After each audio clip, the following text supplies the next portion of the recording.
We are now halfway through the Psalms that were written by King David.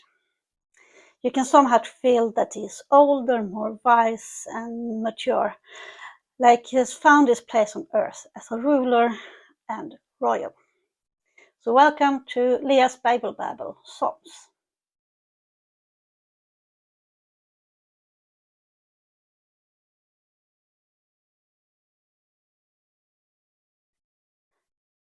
The first verse is about temptation and to give into it. But it is the second verse that I want to get closer to. Because in line 9 it says, they can enjoy the abundance in your house. In your joyous streams will the thirst be satisfied.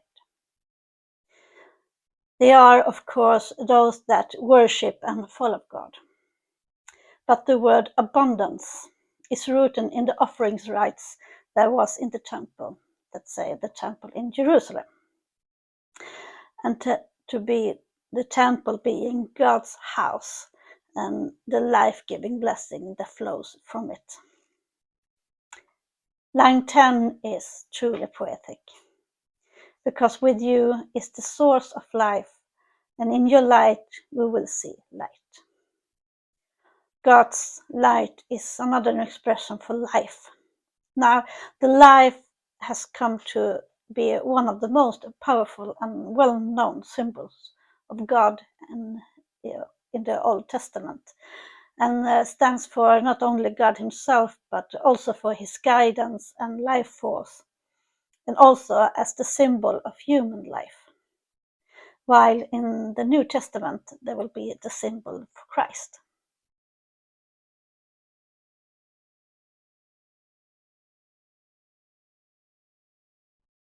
In some biblical poetry, the form of the verses can begin with the letter of the first word in a sentence in such a way that a pattern is formed.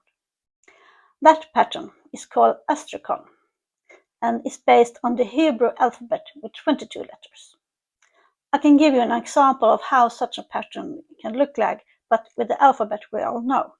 So imagine the first word in a sentence starts with an A. Then the first word of the second sentence starts with a B, and so on. But here in the Psalm 37, this pattern only occurs on only every other or every third sentence, while also this creates a problem when it comes to translation of the text, simply because that our alphabet has more letters in it than the Hebrew alphabet had.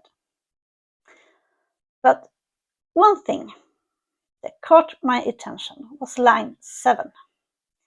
Be at peace with the Lord and wait for him. Don't be upset at those that have success. When you cut out jealousy from your life, then life can be worth living again and with happiness instead. This line encourages us to take a break, to stop what we are doing and just let thoughts, feeling and time just flow through you, and you will get rewarded. It's like if you search for something and you can't find it, just stop in your tracks and just ground yourself, and the thing you are looking for will appear sooner or later, no matter what it is.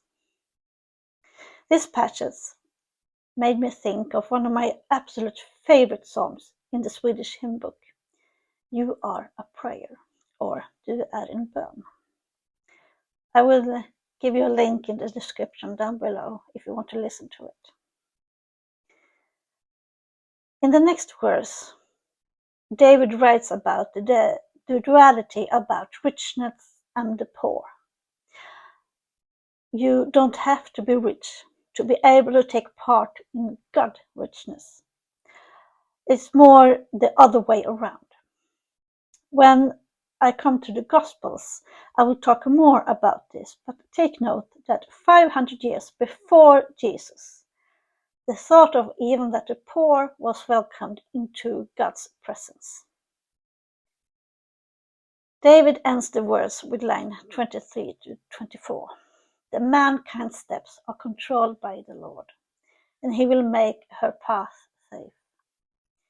If she stumbles, she will not fall, because the Lord's hold her hand.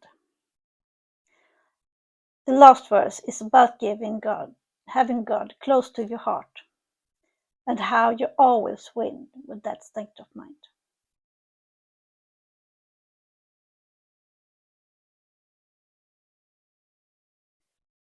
My first thought was, really, David, when I read this psalm. The last two psalms have been on the positive side, but now he's back in his old tracks again with feelings of abandonment, anxiety, depression, and all that, like a silent scream for help. He starts the psalm with, "Don't punish me for your anger, Lord." But the whole psalm is about punishment. I get the feeling that David is older, and at least starts to feel old in both body and mind, and everything that comes with that. It's a natural process, and something that makes us human, reflecting over our own age. And David is afraid that time is running out on him. He ends the psalm with line 22 to 23. "Don't abandon me, Lord. My God, don't be too far away. Come to my aid in haste, Lord, my Savior."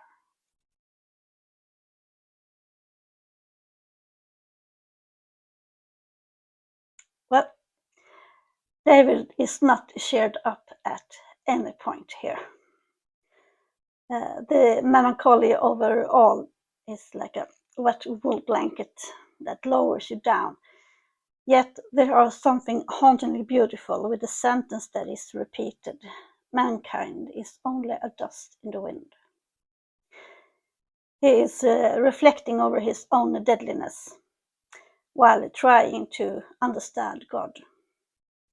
In line 13, "I'm only a guest for you, a stranger like all of my predecessors," with the meaning that David, or more like humankind, are just temporary visitor on earth before they can come home to God, the true home in heaven.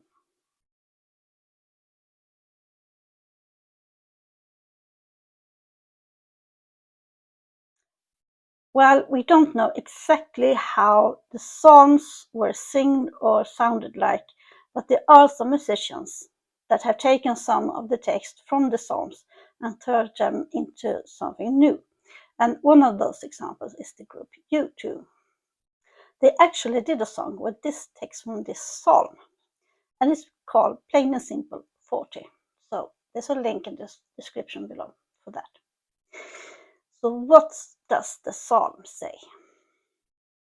David starts the psalms with a gratitude and thanksgiving. He feels like he has been saved by the Lord. He praises in line 6, "Great are the things you have done to me, your miracles, Lord my God, and the plans you have for us. Nobody can be as great as you. I want to talk and tell about them, but they are more than I can count." But something happens between lines 12 and 13. Yes, one line ends one verse and another begins the next. That is like night and day between them. From Thanksgiving, David ends this psalm with wishing bad things happened to those he doesn't like, or those who don't like him. And I've seen that tendency recently, and I can't for the love of my life comprehend how a person like that functions. For me, that is not what prayer is or what religion stands for. For we as a community can and have to do better. These psalms show how imperfectly perfect we are as humans. That of how we can be tempted by sins and what can and will happen if you give in to them. But also, if we have committed a sin, that we can get forgiveness from the Lord and sit by his table when our days on this earth are up. So, thank you for watching. Like and subscribe to this channel, not to miss the next episode in the series about Psalms. Leave a comment down below.